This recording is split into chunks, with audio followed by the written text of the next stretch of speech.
What's up, jobbers, and welcome to the latest edition of the Jobber Knocker podcast. As always, is Nestlemania. Alongside for the ride is a man that always takes adult gymnastics classes, JC. You know why I take those classes, Nestlemania? To get ready for War Games! So we have that on the docket as well. Later on in the program, we have War Games. That's right, Survivor Series from Chicago, Illinois, the home of the Bulls. The home of the Cubs, the home of AJ Lee, Guy Blue, Larry the dog, Ace Steel, Colt Cabana, a lot of amazing people.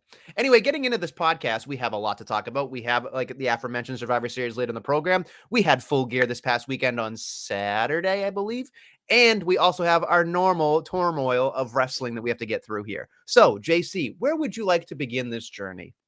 Well, Nestlemania, as you know, it is Turkey Week here in the States, Thanksgiving, and that means Friday is Black Friday, and that means you should go over to tpublic.com/jobberknocker and pick out some merch. Look at this. My order came today. My 4 shirts right here. I am wearing the JC's Meat Match of the Week shirt, and you can customize in colors. I really like how the meat looks on the blue. I thought about eating some raw meat as I sat here doing this promo, but you know what you need in the morning, Nestlemania? You need a cup of the Jobber Knocker with a little bit of Dunkin' Donuts design here. Got that one. Looks great in the brown. We also, sometimes feels like you've been around and things just always seem to come full circle. Also like the blue here. I really like the blue. I think the blue pops. So we got that there. And then, of course, sometimes you just got to go here with one of the classics. A classic logo here, JK. I did this with like the charcoal because you know what? Why not? But Nestlemania, I thought about, ripping off my shirt each time and letting you guys see my nipples as I change, but I don't want to increase the female presence on this podcast in terms of viewers. We like to keep it male dominated. So I'm going to keep my shirt on. So yeah, but tpublic.com/jobberknocker. I believe there'll be $15 tees on Black Friday. They probably have a sale going right now, but you can get anything you want. You can get gifts, you can get mugs, anything you want for the holiday season for you, your loved ones, or hell, maybe someone you don't even know and you want to swag them out. So tpublic.com/jobberknocker. Go there and get your shit today. I don't even know what to say because that was outstanding. That was outstanding. I did not plan on going that long. That was not rehearsed. I just told you, like, hey, we should probably plug the t-shirts off the top. That was that. I've seen QVC. Now it's like we need JVC. You know what I mean? Like you're just doing your thing, man. It's unbelievable. Serious question from our shit friend over here. Serious question. What's a better chance of returning, CM Punk or Nestle's hairline? Wow. Considering your hairline starts at the back of your neck, I don't know. So I would just say that. I would say CM Punk is nowhere near the Survivor Series, nowhere near WWE. So there you go. Well, you might have just Nestle cursed that I also have that t-shirt, but I'm not going to go up and get it. Also available on tpublic.com/jobber. Right, now that you got the fucking shills out of the way. Hey, TJ tells us to sling the merch. You got to sling the merch, You got to sling that meat, baby. Yeah, you got to sling the meat like it's a pretzel crust pizza, baby. But Nestlemania, we normally start in the shine. But before we get into the shine, sometimes you have to rip it into Full Gear because there is a pay-per-view in AEW on Sunday. And I did have, okay, there it is. We're going to start a pre-show, which we normally don't do. But Nestlemania, MJF was supposed to defend the Ring of Honor bullshit titles with Samoa Joe. And they did just that against the Guns, but MJF took a beating after and was taken out to the hospital. Yeah, look, so I saw this and I thought, okay, this is an interesting way to get everybody excited or, the last full press to get the pay-per-view or anything like that. But we'll discuss more as we get to the main event, my true feelings about the entire thing. All right, that's a little tease there from Nestlemania as we run down the Full Gear card. Edge and Friends pick up the win against the Patriarchy after Christian runs away. I actually loved part of this match. Christian Cage just doing everything that we've always wished, giving the low blow to Ric Flair made me very happy. Darby is an insane human being who takes that choke slam.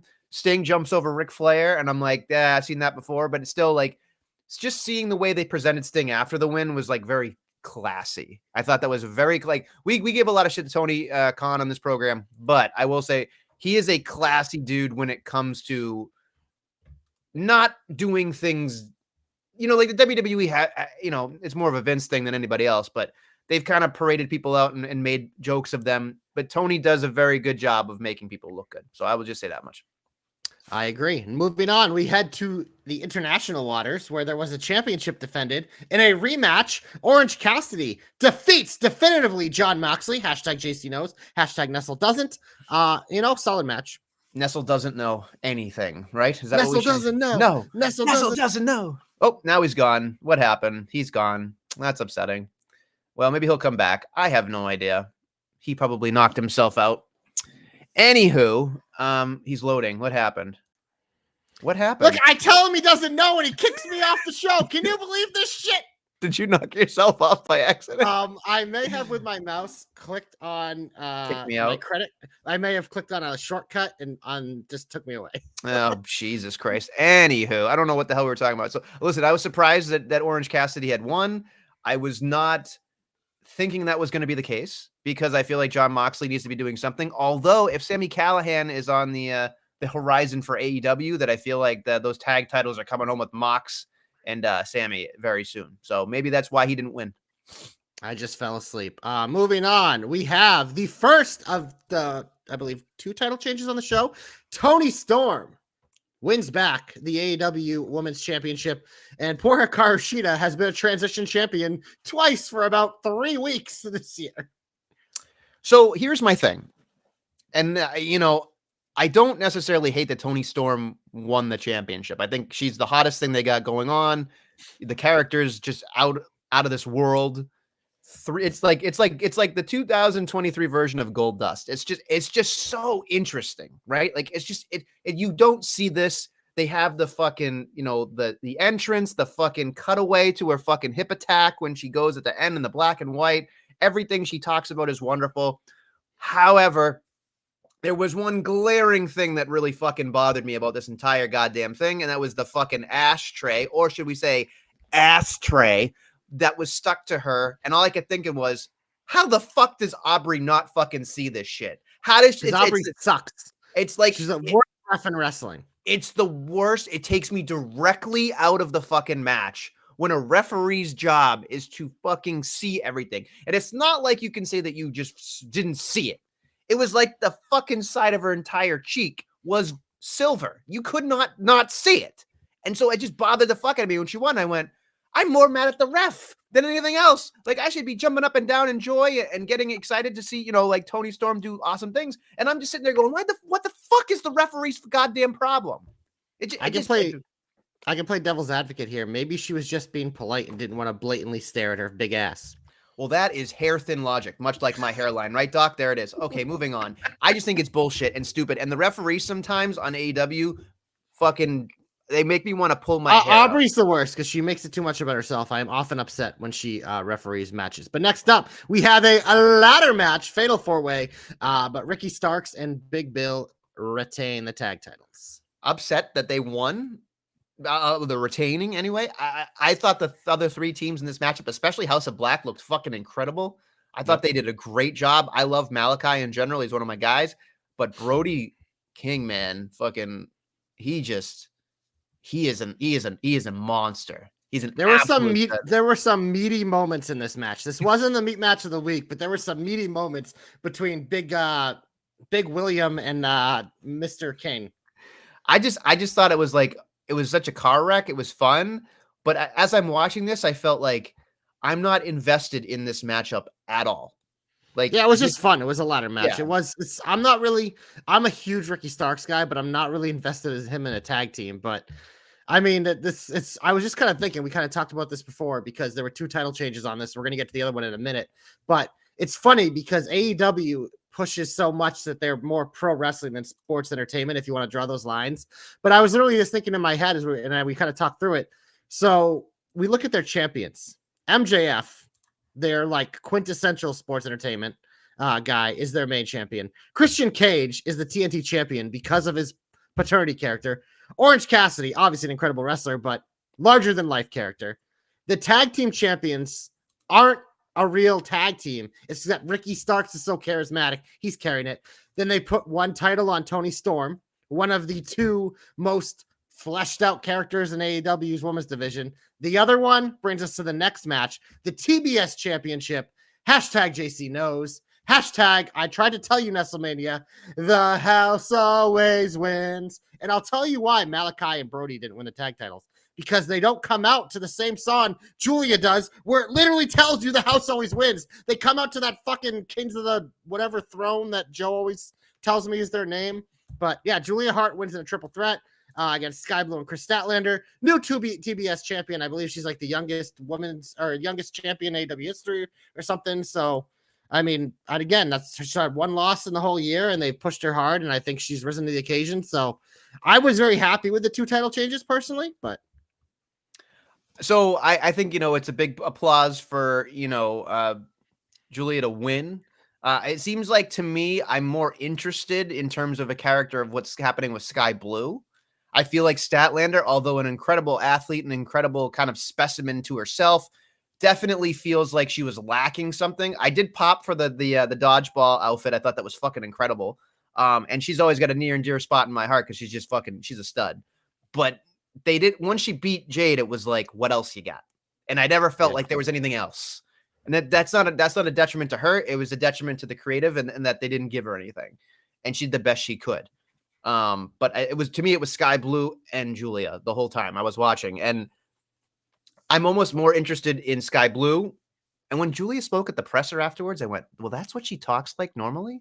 It's very odd. It doesn't matter. You don't remember her in like the cheerleading gimmick with the fucking Job Squad? One of them's in NXT now? No, I know. It's bizarre to hear her talk. And like when she was like, oh, I hated that cheerleader gimmick and like all this shit. And like now people don't tell me I suck. So it's like, it's literally like her career has been parallel to Alexa Bliss so far. Like, someone who came in young, was given a like little girly, shitty cheerleader gimmick, and turns into this like darker character, becomes a champion before a lot of her peers who people thought would be ahead of her. It's crazy how parallel their careers have been. But I do want to touch on the Sky Blue thing because I am interested, but it's weird to me that like they're kind of giving her like a very similar gimmick to Julia, but she's not with Julia. I thought maybe this match, it would kind of align them, but she came out with like the Julia look, but like in her own way, and like does the whole thing with the dark makeup and everything, but it's just like, she's still like not there. So I'm curious what they do with it, but I'm worried.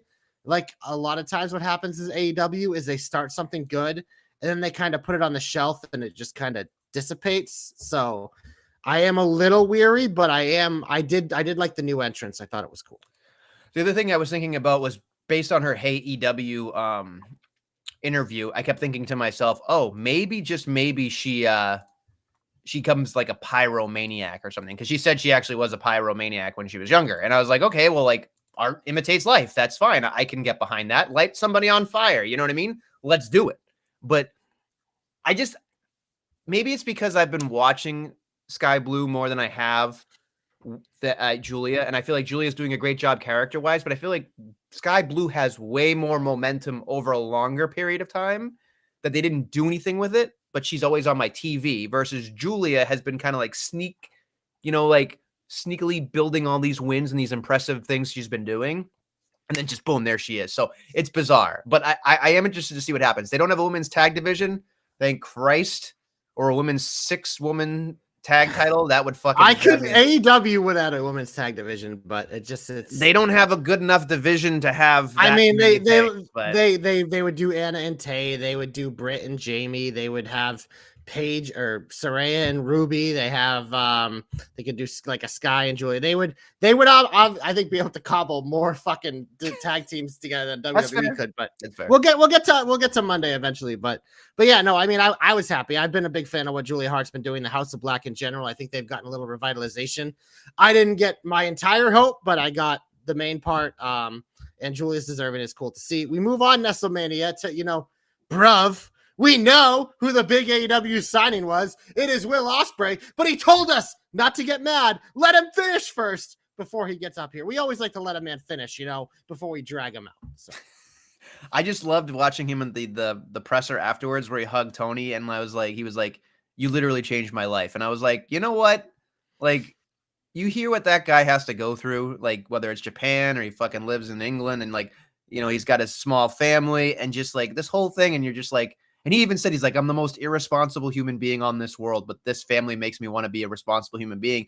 And you're just like, you just want to see this guy do well. Like, I didn't like him like 2-3 years ago. I was just like, what an overhyped guy.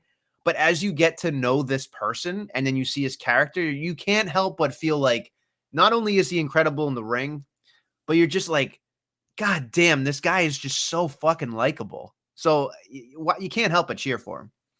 Yeah, I've been like for about a year a lifelong choo-choo Will Ospreay fan. So we're gonna ride that train. Next up, Nestlemania was what a lot of people said was the match of the night. Swerve outlasts Hangman in an absolutely brutal match. We had fucking finger paintings getting stapled to people's faces. Just like there's all sorts of regular barbed wire bullshit. Look it. You know how I feel about these matches. They're not my favorite. It's not my cup of tea. They make me a little uncomfortable, a little queasy. But I will say, Nestlemania, of all the ones that I've seen, I did like this one. Okay. Because this one felt like it deserved a match like this. And as disgusting as watching fucking Hangman staple finger paintings on a Swerve's body, I was like, this literally fits the storyline. It brings things full circle. It's very fleshed out. This rivalry has been fleshed out. Everything they do makes sense. It just I believe it. And for those reasons, like I can tolerate it and with my fucking pussy little stomach, I can handle watching it. And I thought these two put on a spectacle. Again, these aren't my favorite matches, but in terms of these types of matches, this is by far probably the only one that I was able to sit through and be like, okay, I don't want to go vomit right now. So I was talking to our buddy Dommy Feds, the best in the business, this guy, and we had a long conversation. And I want to pose these things to you. I have a couple of things in mind, but I want to ask you: is it the greatest death match you've ever seen that you can tolerate, or is this just a hepatitis B fucking or hepatitis C fucking bloodbath? Like to a point where you're like, this is too much, and you kind of answered it, but like in my head, I'm thinking like, it's great. There's part of me that was like, this is fucking incredible. And then the one thing at the end that really fucking bothered me was like, I felt like there were two things, right? They made it look like Hangman was a wuss at the end. Yeah. Like to me, this is my interpretation, and Dom kind of agreed with me, is that they made Hangman look like a wuss at the end because it almost made it look like Swerve was like on another planet. You know what I mean? It just made him look like less than. And then on top of that, Brian Cage comes out and he loses. And I know like Hangman can't lose cleanly kind of stuff. And they're going to like, it just bothered me in that aspect of it because I felt like Swerve didn't need Brian Cage to win, in my opinion. He didn't need it. I think Swerve was on his trajectory to be able to do it alone. I would argue that this gave me that feeling that you just like described. I had this feeling after the first match and all throughout this feud, like as good as like a rivalry, quote unquote, has been, it's kind of like those one-sided rivalries like Red Sox and Yankees was forever, with one person just spanking the fuck out of the other person. Like, yeah, it's a great rivalry, but it's a weird one because it's just one dominating. I feel like this entire feud has been about elevating Swerve. Like Hangman's the guy who was Swerve, who people wanted to succeed, and he failed a million times before he finally reached the mountaintop, and we had that great moment with him. But now it's just like he's been there, done that, and Swerve is literally going to vault himself to that level of the devil by going through Hangman. And we kind of both, I think we both, like, I talked myself into taking Hangman in the predictions because it was a Texas death match, but I mean, I should have gone with my original gut because this whole thing has been about Swerve from day one in this feud, and it continues to be about Swerve here in day whatever. But yeah, no, I agree. They definitely they took Hangman and castrated him in front of the entire AEW world. But it's just like it's all about Swerve, man. They are building him to be the next something. We'll see what it is, but that no man is getting better treatment in that company right now than Swerve. So my other question to you is like there can't be a third match, right? Because there's no fucking point because he won 2. It's weird because you would think next up for Swerve would be to finally challenging for a title, but MJF already has a laundry list of people. I don't know if I think it's gonna be international championship. it's just I mean that we've been there and done that. Cassidy beat him once. Maybe they go back to it, but yeah, no, I don't. It's weird because after what you do to a man like you did to Hangman, how can Hangman, after he just got castrated in front of us, you know what I mean? So it'll be interesting to how they handle this on Wednesday and going forward. But yeah, 2-0 in dominating fashion. It's kind of hard to sell us on that third. And I just my thing is like I thought Hangman looked incredible at the beginning of this match. And me and Dom talked about it was like it's almost like they should have swapped the beginning and put it at the end where Hangman got his fucking shit in and then something happened. But it was weird because it felt like once Swerve started stapling himself, you're like, okay, he's superhuman. But it just felt like there were parts that were discombobulated and disjointed in terms of the storytelling aspect of it. And when I saw Brian Cage, I was like, wow, like he didn't need that. He didn't need like it was nice to see Nana go through a table. I get it, but I just felt like there's so many people in AEW that know what they're doing. And this is still an all-timer, I think, in terms, but it bothered me just so much where I felt like this could have been a match. Like, you and I joke a lot about Masato Tanaka and Mike Awesome, right? Like that. We don't joke. That is my favorite match of all time. That match from ECW One Night Stand is one of my favorite things of all time. That still beats this match.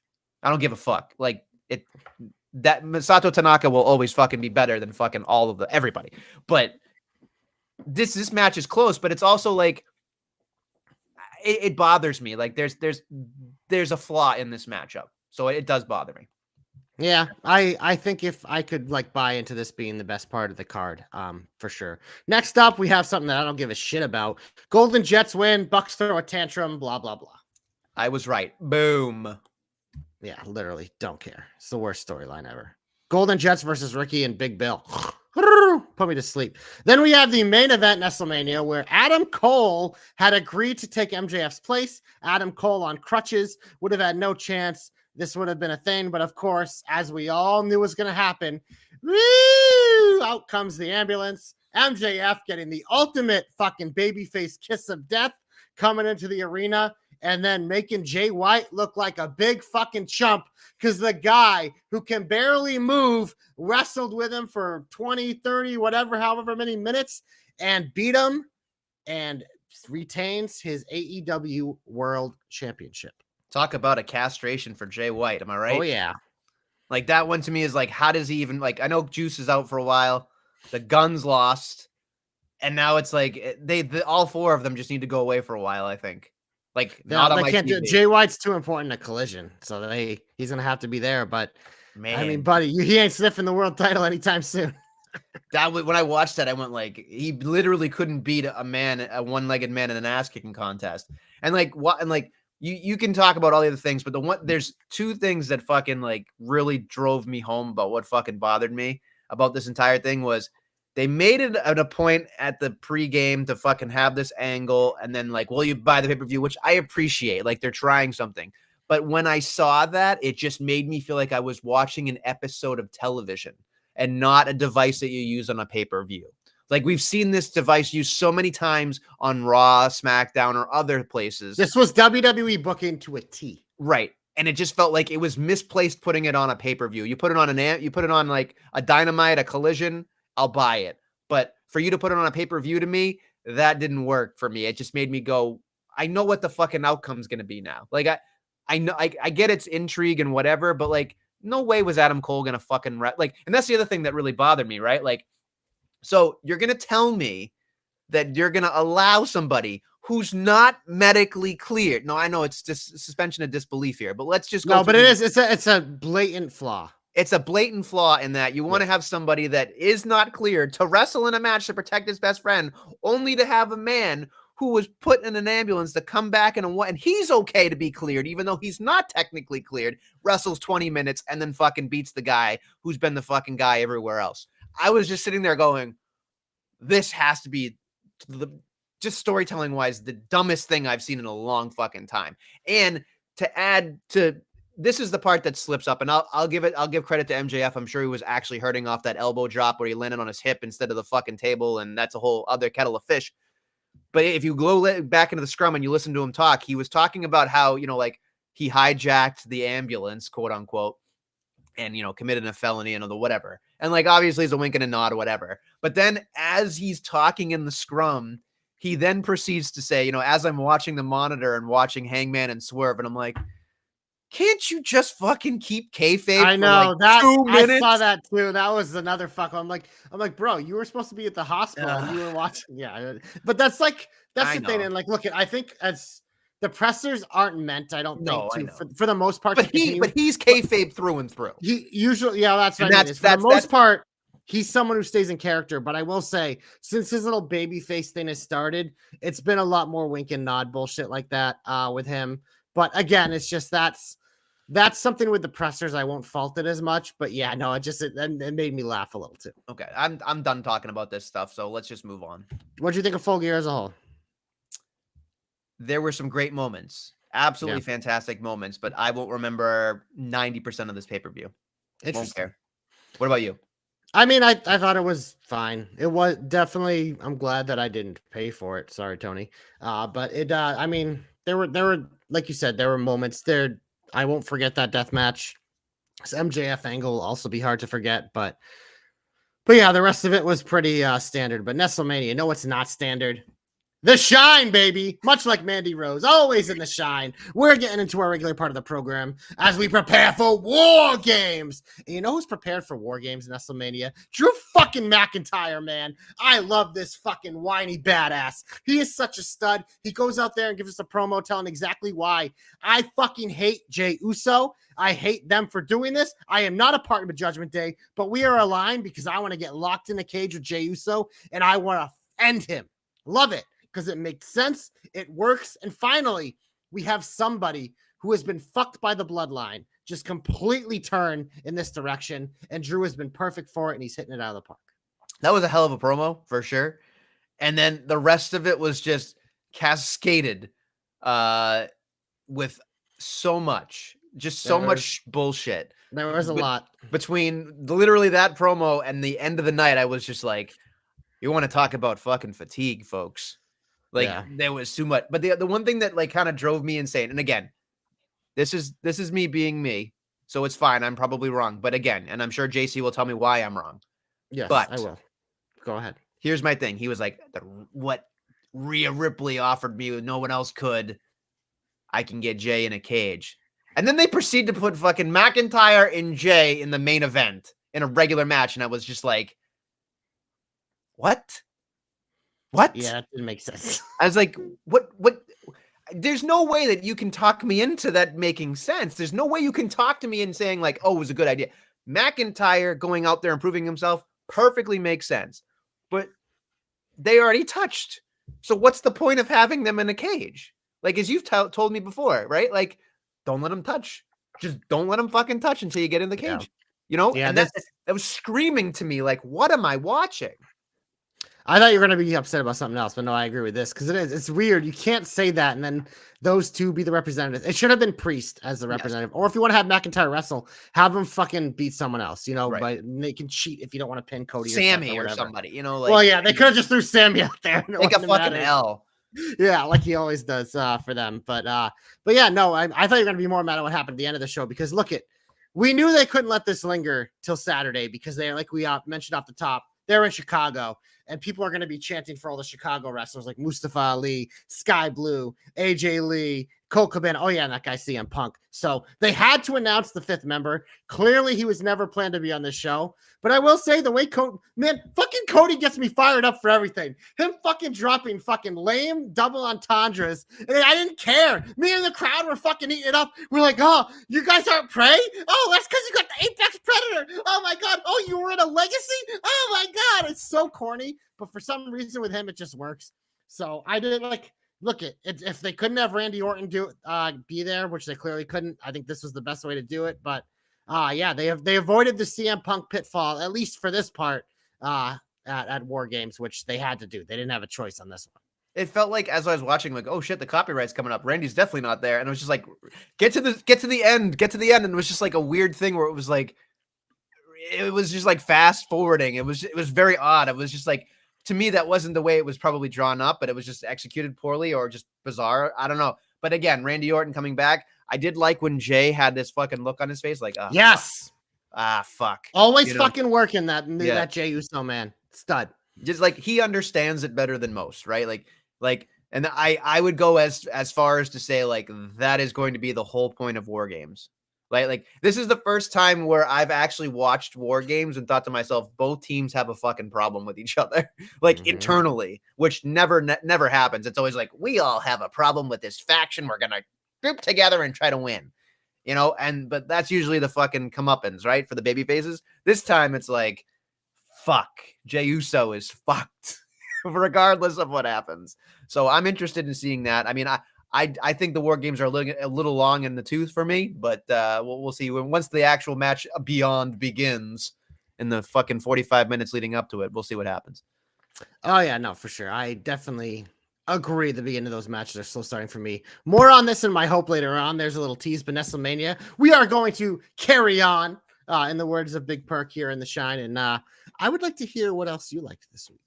Well, there was something that I didn't think was going to be on my radar. I saw it on Twitter on Friday, and I went, well, this is interesting.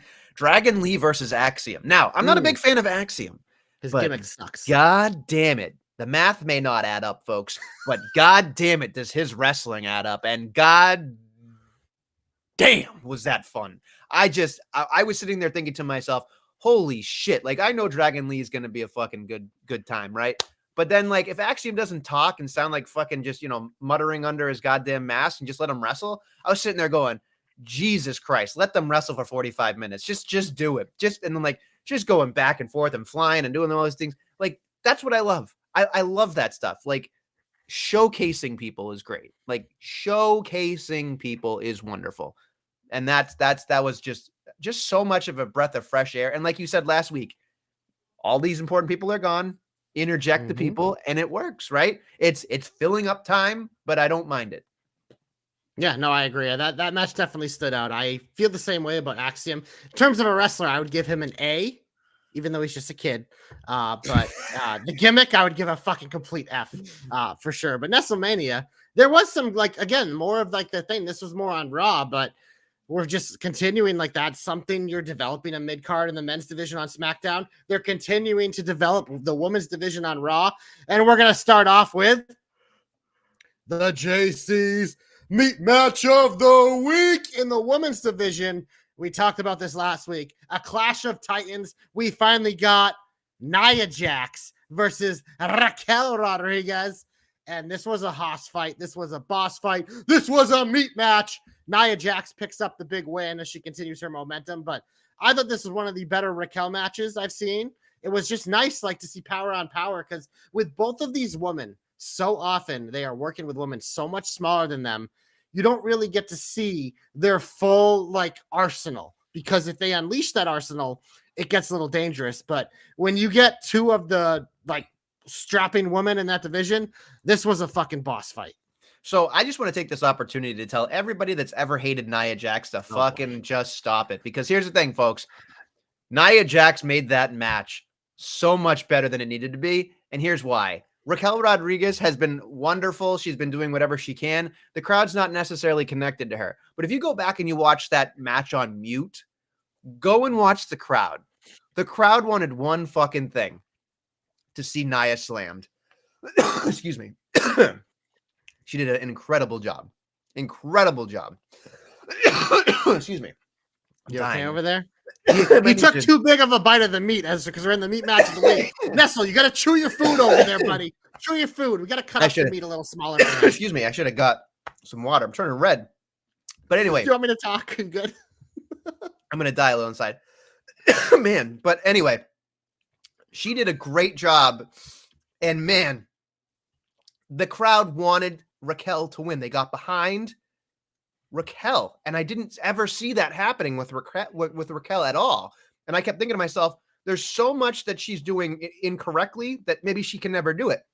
This match made me go, Nia Jax can make anybody, because Nia Jax is just going to be that incredible big force that nobody can overthrow, maybe except Rhea Ripley. But that's how you make good baby faces, right?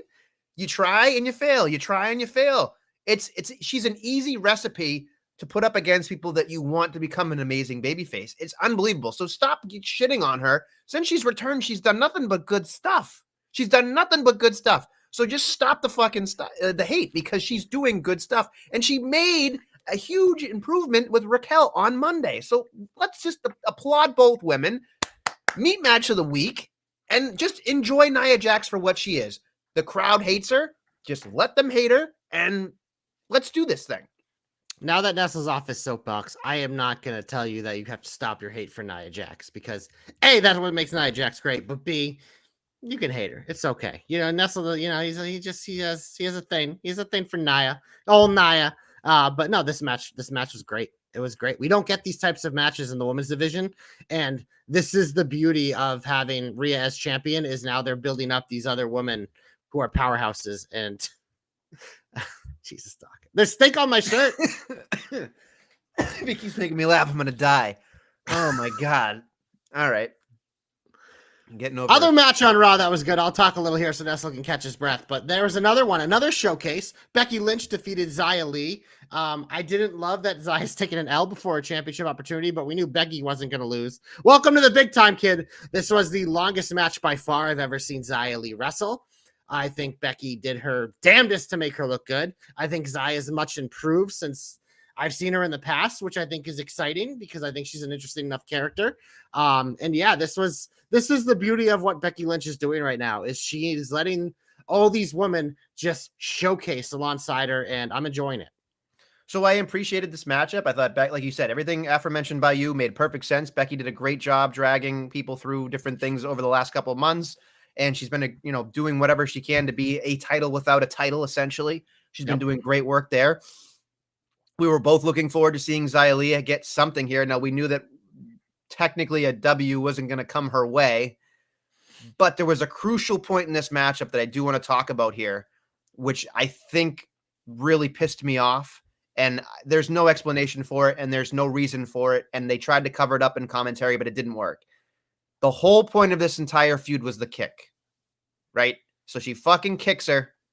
She gets caught on the ropes. Now, because Becky is an oaf, she just is. She gets tied up in the fucking ropes. If she had just put herself outside, she would have saved Xia Li from what I think is a catastrophic moment here, where Xia Li was forced, apparently, to think on her feet and push her out.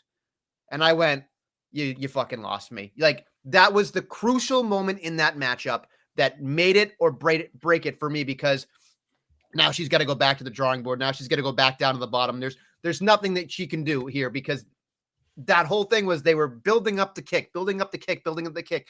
All you could have done was kick, fallen out, go to commercial break. Or, you could have kicked, fallen out, and maybe she wins by count out, kick, whatever. You could have referee stoppage, something. You didn't have to have a pin or submission, as we had talked about last week. But the fact that she fucking put her hands on Becky and pushed her out, I went, that is somebody that is inexperienced. That is somebody that didn't know what to do in that moment, and it fucked her up big time, in my opinion. And that is just a huge, huge mistake that I can't forgive. Yeah, it wasn't great. That's it. No, there's no, you're being nice. You're being nice. It was atrocious. It was atrocious. It wasn't great. Yeah, wasn't great, but Becky's leg drop's still bad, Doc. Okay, is that what you want me to say? There you go. Okay, Jesus, the fucking banana peel leg drop is what it is. Whoopsie, that's all it is. Okay, there you go. All right. Oh Lordy. Otherwise, great matchup. Anything else you want to talk about? I enjoyed LA Knight defeating Jimmy Uso on SmackDown. And Nestlemania, yeah, Cody Rhodes makes the save because the brand split is dead. And apparently, that Nick Aldis, him and Adam Pearce had a little closed door meeting on Raw, but it's like, is Cody going to get punished for this? But it's also like, I love that Cody's still running after the bloodline, but he's kind of got his hands filled with Judgment Day. And then they're trying to sell us on Monday about how they need friends. It's like, well, you just bailed out LA Knight. Yeah, couldn't you get him? But it almost makes me think that we might get some chicanery at War Games, and maybe because LA Knight, I don't believe is booked on the card. Maybe they're gonna need a fill-in. Maybe if like Seth or Sammy or someone gets taken out. I mean, here's a little bonus hope for you, special for you folks in Chicago. Yeah, CM Punk take out Seth, and he's out of the match, and LA Knight has to step in. They're never going to do that, but I don't know. I just like, I'm kind of reading the tea leaves a little here, and there might be a little something, or maybe they do like Randy does a no-show angle or something. I don't know, but I think it's mainly to just keep Cody sniffing around the bloodline. But I think LA Knight's continuing to just keep himself solidified, bouncing with the big win here. You're being too kind because Cody's involved here. It made no fucking goddamn sense to be even on SmackDown. You can do whatever you want. He hates the bloodline. That's doesn't matter. Doesn't matter. He's on Raw. Deal with it. Drew hates Jey Uso. Cody hates the rest of the bloodline and has forgiven Jey Uso. No. He's going after Jimmy and face. Your face is permanently attached to Cody's ass. It doesn't matter. That guy shit. How can you on this program, if we're gonna give Jey Uso his flowers for recognizing storylines? Oh shit, I fucked over Randy Orton, being upset.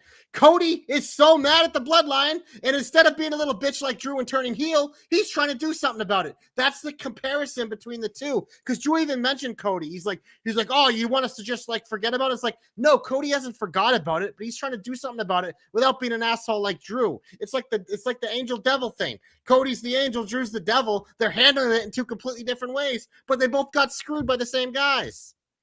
Except one big factor. They're all on Raw. They're all on Raw, JC. It doesn't fucking matter. There was no reason for him to... The brand split is dead, damn it. No. There were so many baby faces on SmackDown that could have fucking helped them, and nobody did. So they gave fucking old Coldlander... No one gets the pop that Cody does. Doesn't matter. Atrocious, like erroneous, unnecessary is what it was. Their job is to sell tickets. And SmackDown, without Roman and Logan and these others, they need to call in the fucking king to fucking sell some tickets. It's stupid. No sense. No fucking sense. They got to call the king. No sense. No goddamn sense. I'm actually mad at you. You have no business sense and acumen, clearly. Well, I don't own anything, right? So there it is. Anyway, moving on. I would like to say since you love one of your favorite people, we'll go to another one of JC's personal favorites. I really enjoyed Gunther's promo with The Miz. All I kept thinking to myself was, man, every time Gunther opens his mouth, I'm thinking, this fucking guy, he just gets it. He just fucking gets it. The fact that he hates entertainers, the fact that he hates sports entertainers is just like, man, this works. And then he goes into the bullying angle about how he got bullied in the locker room by his heroes. That was touch and go. And then he got bullied in high school for liking wrestling. And now I'm going to push you around now and blah, blah, blah. And then he fights back. I was just like, that's it.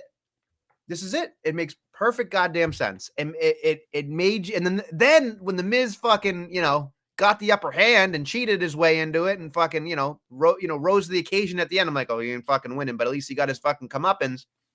It was wonderful. But the one thing here, if you listen close on commentary, especially with what Michael Cole said here, Gunther called Mike a weirdo, just like everybody else in the arena.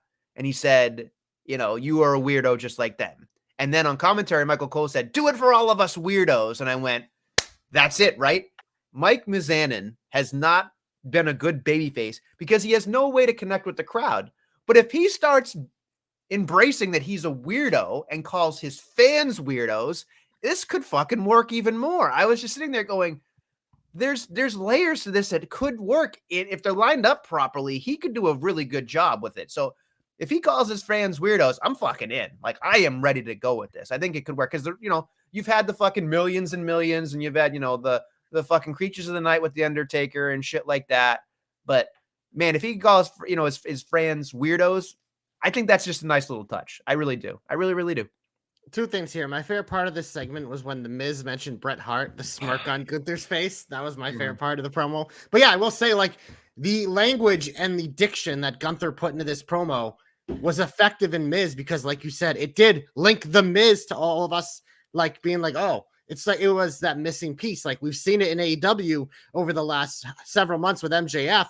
They found a way to link him to everyone because of him getting bullied in high school and all the things that he went through and depression. It's making these guys humans, these guys that have been seen but nothing but assholes. But a lot of the times when you dig deep on assholes and bullies and people like that, it's insecurities or life experiences that is the reason why they lash out like this. And it's that connective tissue that we've never really had with the Miz when they've tried this before. They just be like, oh, you think the Miz is cool? Let's just do it. But yeah, no, this was a good thing. Gunther is just continuing to fucking hit it and hit it and hit it. This guy's ready for the fucking rocket ship. He is ready to lead. He is ready. I would just like to point out that you can't see this because it's terrible quality, Joe. But he sent us a picture of me as Becky Lynch doing the leg drop on Bianca Belair. I don't know if you can see this, but it's fucking terrible quality. Yeah. Billy would be rolling in his sleep if he saw this. He probably woke up right now and got very upset by the quality of this picture. You jerk. It could also be that you have bad internet and it didn't download properly. Well, you tell me. You tell me. Is it good quality on your phone? I'm not going to look because I'm recording a podcast. I'm a professional. I don't. And yet he's too busy. I don't have a second screen of the Magic. We're winning by 19 right now. You're not a degenerate gambler checking your bets for Dana White's fights or trying to order on tpublic.com/jobberknocker in the middle of a fucking podcast that you host. Hey, there it is, JC. It came. Look at that. I ordered last Tuesday. It was here. I believe it got here last night. I got it this morning. So yeah, look at that. Look at that. Exactly 1 week at the turnaround too. So yeah. Anything else that you find that was really, really good, or you want to get heaty? Let's just get heaty. All right, get him off my TV, get him off my TV, get him off my TV. I don't know exactly what we're doing here, but the fucking Street Profits win the #1 contendership to the fucking Judgment Day titles, and nobody cares. But we also have, after that, we have a fucking tag team turmoil, fucking yada, yada, yada, 14 tag That's how it should be, though, because like it's ridiculous. There's like, if you're going to be the champions of both brands have hungry competitors. I think, like, let's go. Let's get this moving. I mean, do the Street Profits make sense as a team that could beat Judgment Day? But I don't think it's happening yet because they're fucking milking this Senor in the Bank bullshit forever. So yeah. It's tough because I was sitting there going like, why are we care about this tag division? There's no reason to fucking care about this tag division. It's fucking dead in the water. I don't think so. I care about it, but no, you know what I don't care about, Nestlemania? You know what is the drizzling shits? You know what I absolutely hated this week? You know which was one of the worst things I have ever experienced for 2 hours? Fucking the goddamn Road Dogg on commentary. I fucking can't stand this guy. He sucks. His opinion sucks. His face sucks. Everything about this guy sucks. His political views. Everything about this dude sucks. Fucking moron. Get him off my TV, goddammit. I'm stealing your line. And we had to deal with this guy on commentary for SmackDown. We go from KO, who was fucking phenomenal, to this piece of shit. Awful. Terrible. This is fucking, might be heat of the year for me. Wow. That's saying something. That is dislike. That is abhorring, is what you do. That's rough. Considering how gentle you are with people, I'm considering that this might be the heat of the year. Yeah, I would think so. All right. He sucks. That's fine. Moving on to other things on SmackDown. It is what it is. I don't understand. So there's this weird thing that fucking happened. Is a fucking brawl. I don't know if it happened on Monday or Friday. There's this part where fucking Io and Charlotte just stare at each other. Right in the middle of the goddamn brawl. I think it was on Friday. They just stood and looked at each other for fucking time passing forever. And then they fucking like kind of miss each other and start brawling again. I'm just like, you two are supposed to be the fucking best. And there you are just fucking waiting for a fucking goddamn midnight train running right through you. It doesn't make any goddamn sense. And all I kept thinking was, this fucking women's War Games match is going to be all over the goddamn place. It's going to start off the fucking show. We're going to forget about all of it. This is going to be a forgettable women's War Games for sure. I am not even close to caring about this matchup. I don't care. Are you mad that Becky Lynch from Raw is on the SmackDown War Games match? I would think so because once again, we don't have enough people on SmackDown to have a fucking War Games match, do we? I mean, they do have enough people. They just don't have enough like top tier people. They don't have stars. They don't have stars. And that's it's ridiculous. It's just like she's a fucking plug and play. I get it, but Jesus Christ, like what are we doing? Poor bad Cameron Grimes gets on TV for 3 minutes or less, and Waller wins, whatever. I don't really have anything else to say on that. Let's see what else we got on on Raw. I got to ask you this question very quickly. Do you enjoy this whole back and forth with Imperium? Because I like just the Vinci costing him the matchup, and then fucking Ludwig. Like, does it help you? Because for me, I feel like we talked about last week or maybe 2 weeks ago. It just felt like we were completely opposite a couple weeks ago, and now we're just doing it. Yeah, it's one of those things. Like, we've kind of talked about this because they've been kind of teasing this thing for like a couple months, and I've said how I don't really love them splitting up Imperium, but like last week or the week before, whenever we talked about this, and I like kind of threw out Ludwig as a potential one to dethrone Gunther, it's like, well, this is kind of how you have to do it. You have to kind of build it, because you kind of get a Ludwig, you got to give Ludwig the reason and motivation to want to go after the guy that's been like his like boss, his like guy, like the number one, like for him forever. And with whether it's out of jealousy or just like whatever, it's just, I mean, they've kind of made a rivalry between Ludwig and Vinci, who I think have been one of the better in-ring tag teams since like their NXT days. Like, we're going on 4 or 5 years now in terms of work, but it's one of those things, like, nothing is forever. And they've made a point to just highlight Ludwig as a single star continually. So I think this path makes sense. It's a slow burn, a very slow burn, but I mean, those are usually the best when WWE's operating at its best, is these slow burns. So I'm waiting to see here. I love Ludwig. I'm a big fan, and they've kind of convinced me that I would love to see him to be the one to beat Gunther. Okay, that's fine. I feel like I'm tired of the whole fucking Vinci thing. Like, Gargano got the big win. You wouldn't even mention his name. It was a good match. There's nothing wrong with the match. There's nothing. I'll just hate Gargano. You won't say his name. Say his name. Johnny Gargano. Oh, there you go. I'm proud of you. You should have seen the contempt in your eyes when you said that. I think that's just the glare from my screen. Yeah, the glare, all right. Yeah, or is it your screen? Or is it my old rebel heart? I don't know. And anything else that you have in the heat, or should we get anything out of hopeful or whatever, you know? Yeah, we can get hopeful. Would you like to go first, or would you like me to go? Glorious! You are my only hope. We're going to War Games. And as you know, Randy Orton is the 5th member of Team Cody, Adrenaline in his soul in Nestlemania.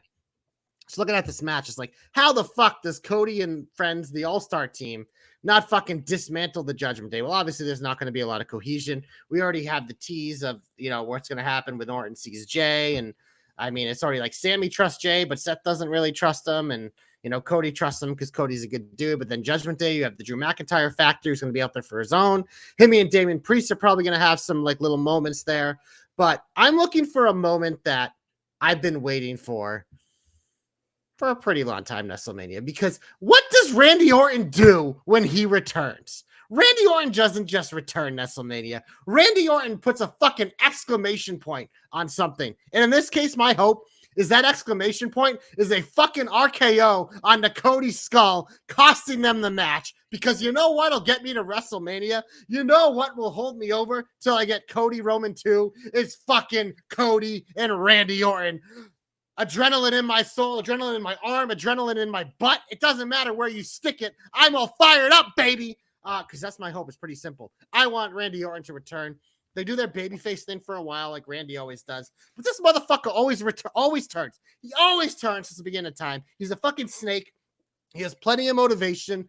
I mean, Cody and him go way back, but I mean, Cody's the guy now. Also, he hates fucking Jey Uso, and Cody's bringing him back. I mean, the fucking bloodline eviscerated him and RK Bro there. So, you know what, Nestlemania? That fucking all lines up. It's an easy way to have the All-Stars lose. So, hashtag JC knows. Hashtag JC's hopes come true.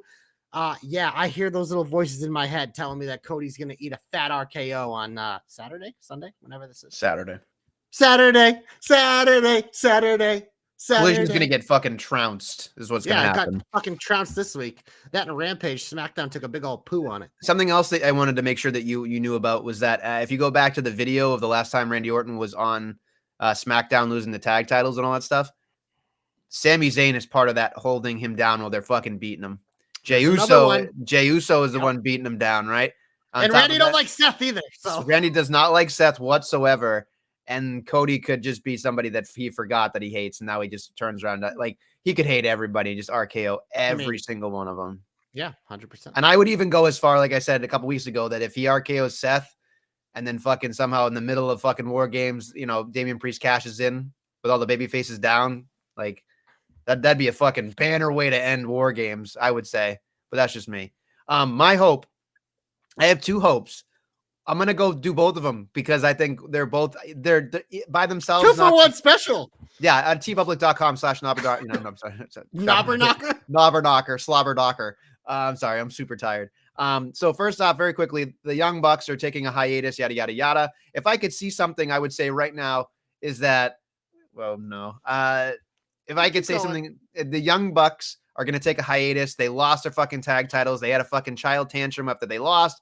They keep fucking, the Don Callis was out there on commentary for absolutely no goddamn reason during that matchup. The human thumb, as we call him in this program. But I kept thinking to myself, this is an easy fucking slam dunk for fucking the Golden Jets to become fucking tag team champions. Huge wang in the house, by the way. And here you go. Ready? When the Young Bucks return, they cost those guys the tag titles, and or this is the more important part, they become part of the Don Callis family. That's what I would see. The Young Bucks as part of the Don Callis family to get people who hate Kenny and hate, Jericho equally. I think that would be interesting. Also, another one, this is a big FU to a particular observer of wrestling who's a fucking asshole. He said this exact thing, and I think it was a quote saying they saw Jade wrestle and now they're having second thoughts or something like that. So my other hope here is fuck Dave Meltzer. This is what's going to happen. She debuts at the fucking Royal Rumble and fucking wins the thing. Suck it, Dave Meltzer. The Rumble is the perfect place to have her debut because she can throw out fucking 20 women, set the record, look dominant. Even if she doesn't win. I know, but I want her to win. Break every record. Just to fucking fuck with them. Just be like, fuck you. Just fuck you, Dave. You have no fucking clue whatsoever. He's like, in my opinion, they saw her wrestle. Jade Rhea at Mania or Jade Charlotte at Mania? Jade Charlotte. That's it. By far. Jade Charlotte's beating Io. When you were talking about your pose down, I'm like, they're fucking doing this on purpose for the future video package. Yeah. When the shoveler comes in and shovels Io back down to her spot. I don't know. I just can't help myself. I really can't help myself with that shit. So there's my 2-for-1 special. There you go. Double hope. Speaking of a 2-for-1 special, don't call it a comeback. We're going there because I'm giving mine to a women's tag team. Oh, thank you! Maxine and Ivy Nile over like fucking Rover, man. It's just the crowd loves Alpha Academy and they love Maxine. Absolute stud. This tag match was a match. It was nice to see all the women getting an opportunity here. I like the backstage segment with all of them getting involved and Chelsea just making faces the whole time. It's nice that we have number one contenders. Shout out Tegan Knox and Natalia.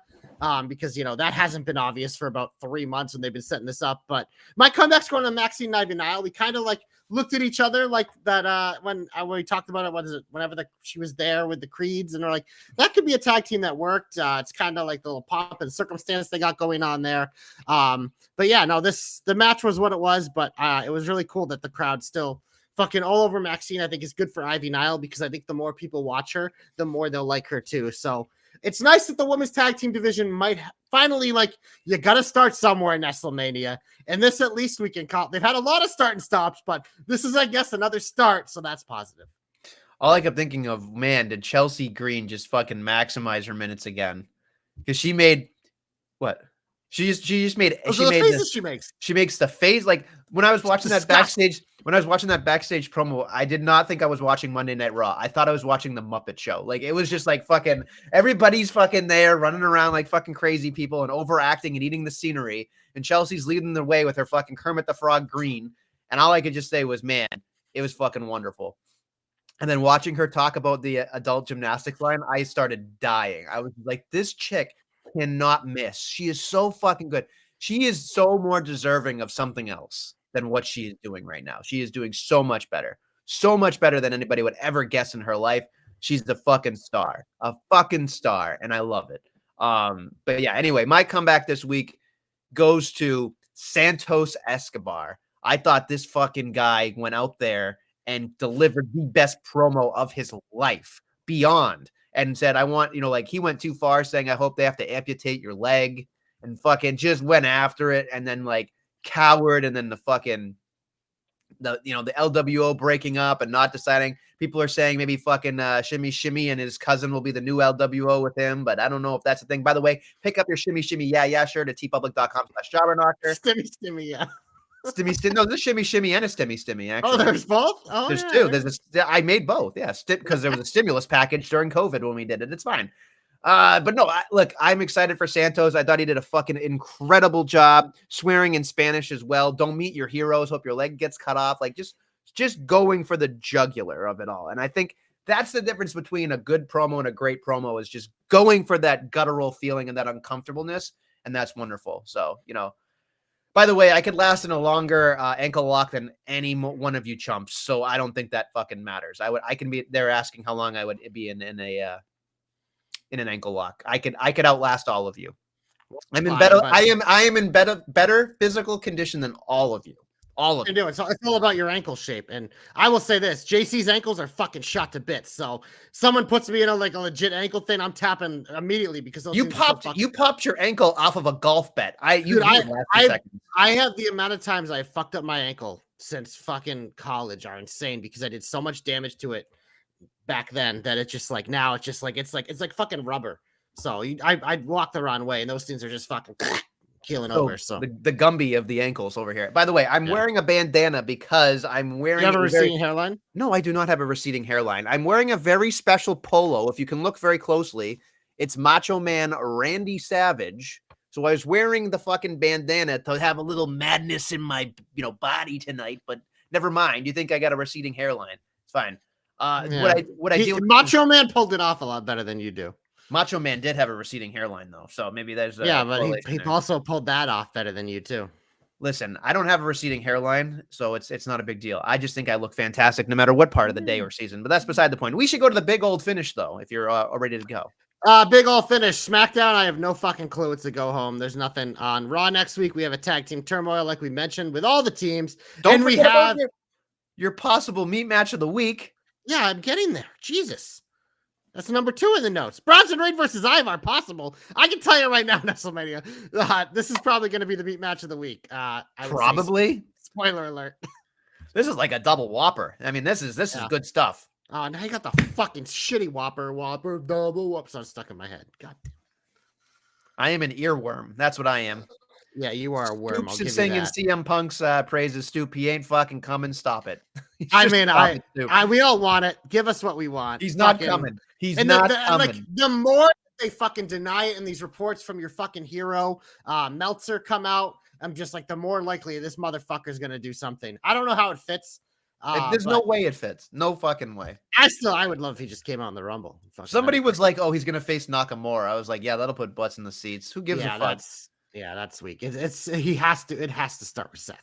By the way, when the doc says I adjust those ankles tomorrow, that's a little weird. Just saying. He's my chiropractor. Well, not everybody knows that. We don't know what type of relationship he's literally, his name is, you call him Backcracker. Well, in this one, it's TLDR comic book. So yes, but it is hosted by the Backcracker, and you reference him as Backcracker. I'm seeing him at 8:30 a.m. Doc. Buckle up, baby, because I'm ready for a good crack-a-lackin' before my Thanksgiving feast on Thursday. But Nestlemania, AEW doesn't have a lot announced yet. They're coming out the pay-per-view, but we will see the reveal of the 12 competitors for the Continental Classic. So they came out with the idea that not only does the winner get some fucking schmazzy fucking Continental Classic fucking championship or title or trophy or God no, I don't fucking achievement award, whatever the fuck they do. And then on top of that, the NJPW strong title and the fucking Ring of Honor championship will also be defended along this entire tournament. And all I kept thinking was, this screams Daniel Bryan wins the whole fucking thing. Who's in it so far? We know Eddie's in it. Who else is in it? Bryan Danielson. He's going to win the whole fucking thing. Because they're not going to let him do the G1. So this is their version of the G1. And they're going to, it doesn't matter who's in it. Bryan Danielson is winning this entire thing. I know who's not. I'm putting my money to not win it because hashtag Nestle Curse. All I'm saying right now, folks, is just, that's it. It's Daniel Bryan, Bryan Danielson, the end. There's no reason to watch this fight unless you like just random fucking great wrestling matches with no interference. Which is the majority of the AEW audience. Right. No interference, by the way. That's a big deal, apparently. So yeah, there's whatever. Don't get me started. But Nestlemania, should we get to the main event, the War Games? Sure, let's do it. 5 matches. Your 6th is free. We have a singles match between the man who eats apples and spits in the face of people like Nestle who aren't cool, Carlito, taking on Santos Escobar. I mean, this is all about Santos. Carlito's already got a couple wins, but this is a Santos W written all over it. I would say if Santos loses, I would be absolutely shocked. It has to be Santos because, like you said, the aforementioned things. But I will also say this much. I feel like Carlito is kind of bulletproof at this point. So, or just in general. In his life, with those abs, he's like fucking Luke Cage out there. Bolts are going to bounce off him. All right. Next up, singles match for the Women's World Championship. Rhea Ripley defends against, who cares? Ripley retains. Sorry, Guthrie. She's got no fucking shot. She sucks. I'm sorry. We haven't even mentioned her name on this show. We were nice. We didn't put her in the heat this week because I don't even remember what she did. She sucks. This will probably be a really good match. I expect a good wrestling match, but I also expect Mommy to retain. Next up, we have a singles match for the Intercontinental Championship. The Miz takes on the champion, Gunther. I feel like this isn't time. The Miz is a worthy adversary. I'm excited for the storytelling in this match, but give me Gunther to retain. Gunther's going to I'm just going to be curious to see how Miz takes the job. Because I feel like he's going to be kind of a wuss and try to hide it, which honestly he would benefit more from just taking it. Just fucking take it.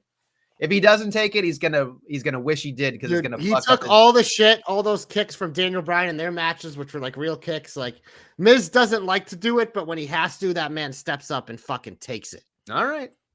Just one. Next up, we have 2 War Games matches. I'm assuming the men's is going to main event, so we will do the women's next, which will probably kick off the show to split them up. But we have the woman who's on her own usually, but not tonight. Bianca Belair teaming with the Queen, Charlotte Flair. Shotzi, who comes out on a tank, and the man, Becky Lynch, as they take on the new look Damage Control, Bayley, Asuka, Io Sky, and Kairi Sane. Nestlemania, going to be a lot of chicanery, a lot of nonsense. I feel like Damage Control should win, considering they have 2 new members, but it's hard for me to see Bianca, Charlotte, and Becky taking L's, but then again, Shotzi is in this match to take the L, but I will take the... I don't know, you go first. My logic here, my logic is very simple here, folks. Damage Control is going to lose this matchup because of Bayley. It's plain and simple. There you go. That's pretty good. That makes my pick easier of picking Bianca, Charlotte, and Becky who don't lose. So yeah, give me the baby faces as well. We go to the men's War Game match, which Team Cody, Cody Rhodes, Seth freaking Rollins, Jey Uso, Sami Zayn, and the Viper returning, Randy Orton, taking on the Judgment Day, Damian Priest, Finn Balor, Dirty Dominic Mysterio, and JD McDonough, alongside their new compadre, Drew McIntyre. This is also a weird one because I look at the babyface side. I'm like, well, Cody doesn't lose. Randy's returning. Sammy can lose. Jay and Seth don't lose very often. And then the Judgment Day, it's like they do nothing but lose. But Drew McIntyre has a lot of momentum. There's going to be dysfunction on both sides. But you know what? If I really want this Randy Orton turn to happen, it means Judgment Day has to win. So Nestlemania, by hook or by crook, give me the Judgment Day and Drew McIntyre. I think you're making it way harder than it needs to be. That's fact that... Yeah, the way the Judgment Day is winning because the next fucking pay-per-view, and not next pay-per-view, the next show is Monday Night Raw. They run Monday Night Raw. They need to be the fucking winners. Like, they're going to show up the first thing on Monday Night Raw and be like, we fucking won. They're going to have a fucking big celebration and the whole deal. That's it. And Randy Orton can turn on 50 billion guys. It don't fucking matter. They could also have Randy Orton turn on Monday. They could have Damian Priest cast in Saturday or Monday. Right. They have a lot of options here. I'm excited for it. Look at War Games matches. They're slow starting. We've talked about this. We've been open about this, but once they get going, they fucking are awesome. So last year, I believe, was one of the better matches of the year. So we'll see what Saturday has entail for us. The one thing I will say is I'm not necessarily thinking there's a lot of high flying happening with the men's match here.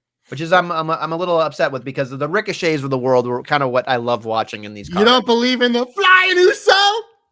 I just don't believe he's as exciting as a Ricochet or like an Io Sky or something. You know what I mean? Like how many kabooms of the week is JD gonna take in this match?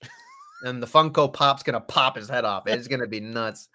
So it is what it is. Anything else? Cody jump off the top of the cage. Absolutely. Yeah. Moonsault from like it's just every time, and I'm gonna cringe, and it's just like, but it's Cody. It's like they're gonna be like, Cody, you shouldn't do this, and he's gonna be like, I have to. Bigger question. Yes. Does he wear face paint? He is in the poster. If they I would love if Team Cody. Well, it's weird because it's Orton's return, but if Orton's they all not wearing wore, fucking no. that's what I mean. It's like Randy's not gonna play dress up, so Neither is fucking Seth Rollins. is Unless they Drew all do gonna like dress this. like the Judgment Day? I think he's already wearing black. If you noticed on Yeah. Monday, by the way, But will he Priest put in was a not, little bit of purple? well, no, well, but Priest was not wearing purple and black, if you will. So it might be foreshadowing here. We'll see. Maybe they're sick of his shit. Like I'm sick of your shit. You're not sick of my shit. I'm sick of your meat matches of the week. No, you're not. You love meat. Anything else, or we should get out of here? I don't know, unless we have a few more lies you want to toss out before we sign off. No, I'm fine. I'm all out of hair thin logic, much like my hairline, right? All right. Much like the gobbledygooker, you're a one day stand person. That's all we care about you for. There we go. Yep. There we go. All right. Well, thank you for listening and watching the Jobber Knocker. We'll be back next week with some more Jobber Knocker.